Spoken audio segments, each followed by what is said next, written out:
So this is my video project interviewing leaders at church, and Pastor Linda, I'm gonna let her introduce herself and see if and Pastor, if you can just tell us how long have you been a leader, and what you're doing right now. Okay. Well, my name is Linda Lamoureux, and I have served as a leader in some capacity since I was 17. Mm-hmm. And so it's just something that's sort of been hardwired into me. Now I'm 52, but don't tell anyone that. No, we're not going to tell anybody. So I've been working in a leadership capacity with children and youth for however many years that is. Oh, wow. So a long time. Nice. Yeah. Thank you. So I'm going to go ahead and ask you my first question, and that will be, how did you get into leadership? Like, what was the first thing you did? Okay. When I was a young child, I really believe the Lord called me into ministry. And I remember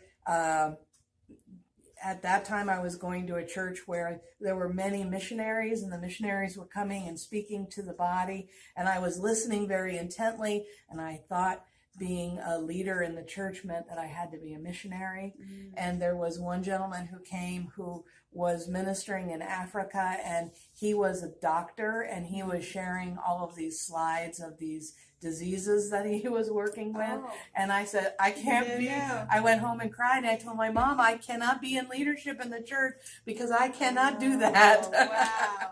So it really started as a young child where the Lord planted something in me, and he developed that. I went from elementary school through into college. I graduated from Pacific Christian College in Fullerton, California, with a degree in urban ministry, and then I joined a team. We went to the barrio neighborhoods in East San Diego. We planted a church there, and that's kind of how I got started, and that's it. The Lord has taken me on a really unique journey, because in San Diego there was a person that lived next door to me, and she had children, but she also had a raging drug addiction, and I ended up ministering with her, and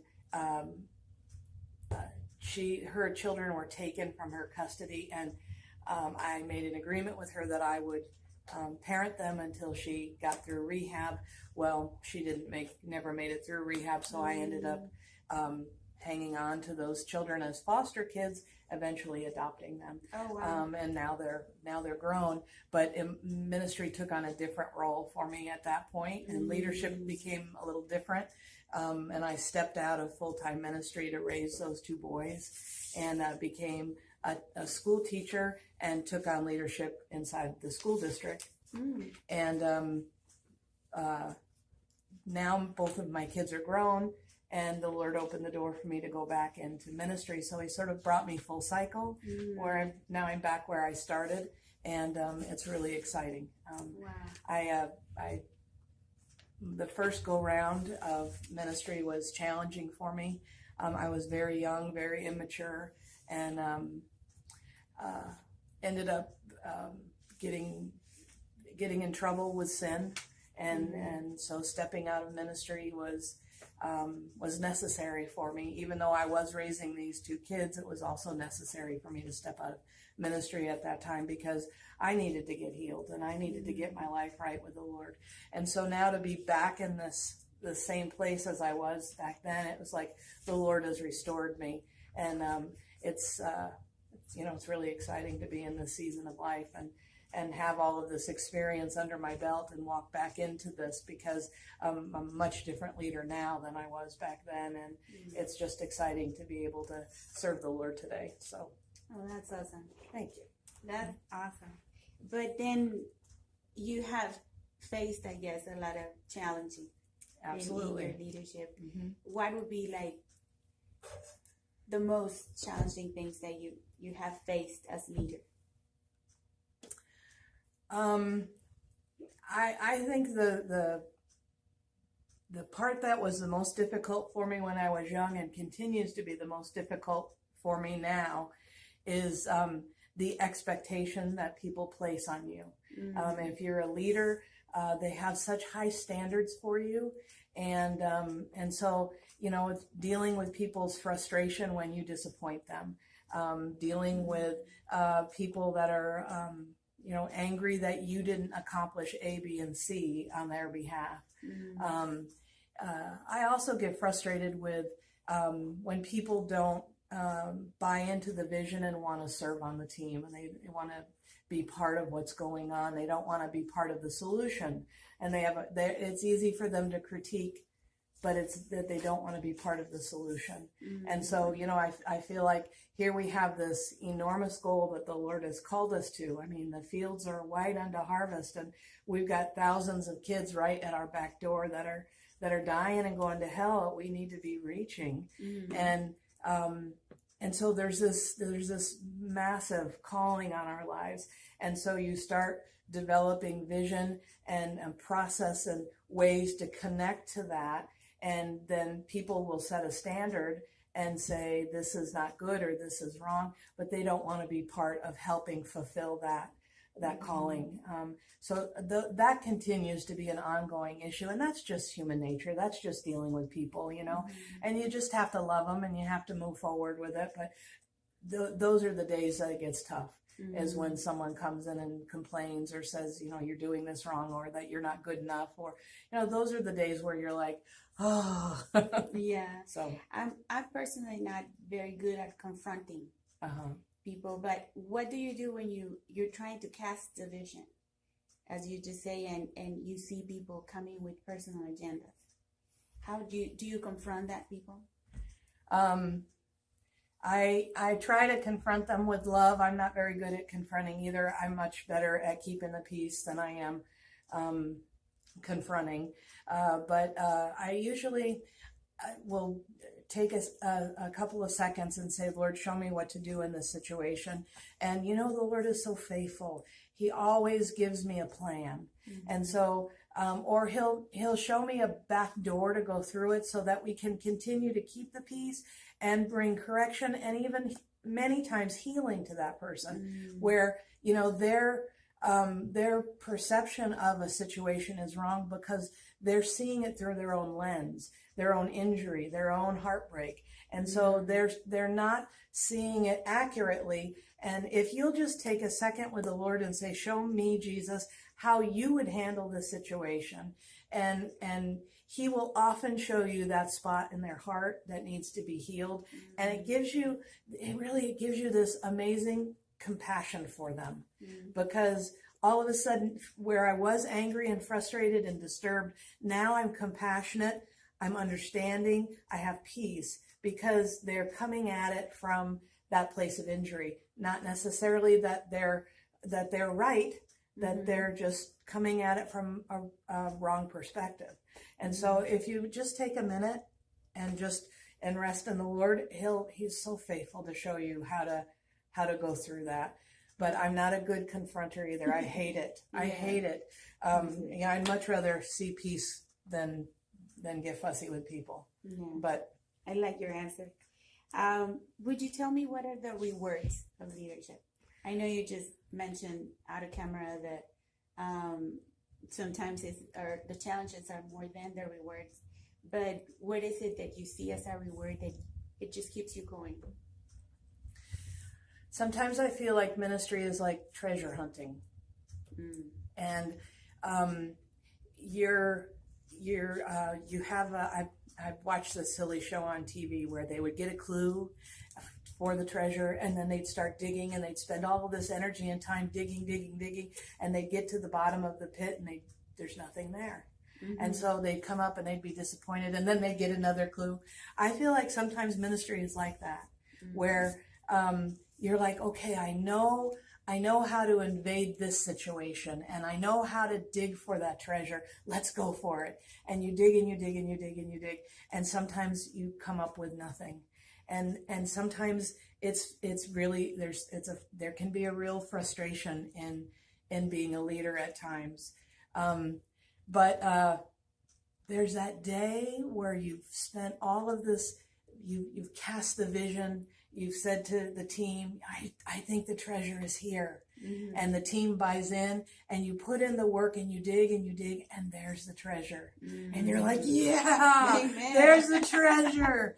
And, you know, and sometimes you just have to look at the little things along the way, like treasure hunters do.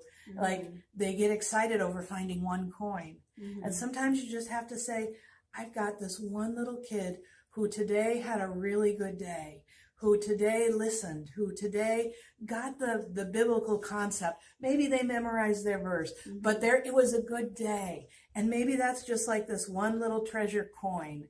Mm-hmm. And it's not the big entire treasure, but I am so excited about this one little coin. I can just enjoy this. Mm-hmm. So there's lots of days where you find the little coin and you don't necessarily find the whole treasure. Yeah. But you just have to rest in those days, you know.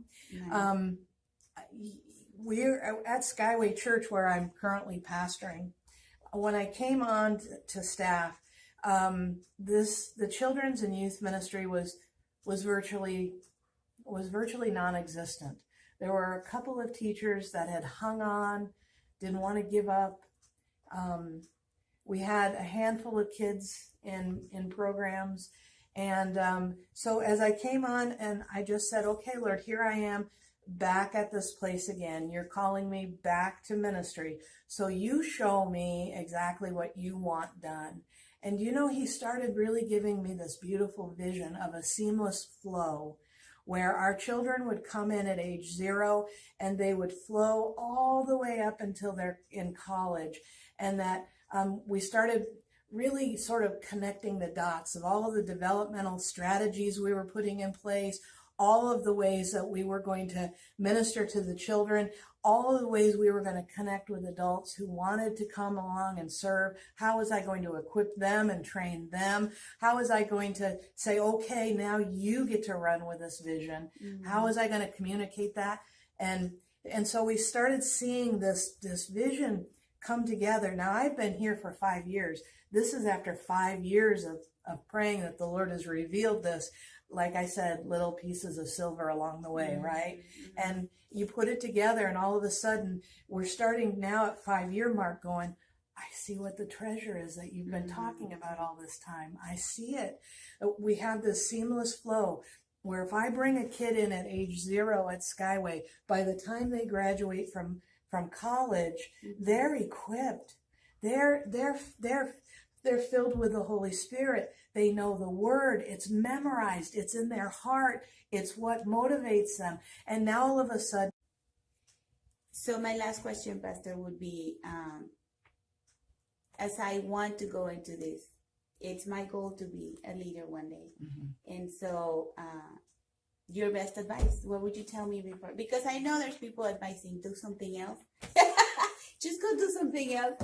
But what would you tell me? Well, Jeannie, you and I are friends. Mm-hmm. And so, you know, that question, oh no, thank you. That question can be a little bit loaded for me because I already know you. Mm-hmm. And the truth is, when you're called by the Holy Spirit to do something, mm-hmm. you're just compelled to do it. You know, there's nothing else that will satisfy. Mm-hmm. You know, you can try doing this, and this, and you'll come away going, I'm not satisfied. This isn't what I want to do. I mean, you're called to do that, mm-hmm. you know? So tell me your question again. No, yeah, you're right. Thank you. Uh-huh. Thank you. And yeah, sometimes I do see how just motivation will take you places. Mm-hmm. Just pure motivation. Sure. Will take you places, regardless of challenging. Uh-huh. And I can see that in you. Mm-hmm. It's just, you're motivated. Mm-hmm. You talk about kids and your face lights up and you have all this information. And so it's amazing. Thank you for helping me with my homework. And it's my pleasure. I'll give you so you can see this in YouTube. Okay. Well, Gina, okay. Let me say this on tape, mm-hmm. because I want you to be able to hear this again. Mm-hmm. I feel like the Lord is already doing such a mighty work in you and through you. It is a pleasure to have you serving the kids at Skyway. And the investment that you make with our children is making a difference. It's making a difference. And I just want you to know that it is so easy to see the calling on your life. You walk in an incredible amount of discernment and wisdom. And it's so easy to see how God is just surrounding you as you move forward into your vision and into your dreams for you.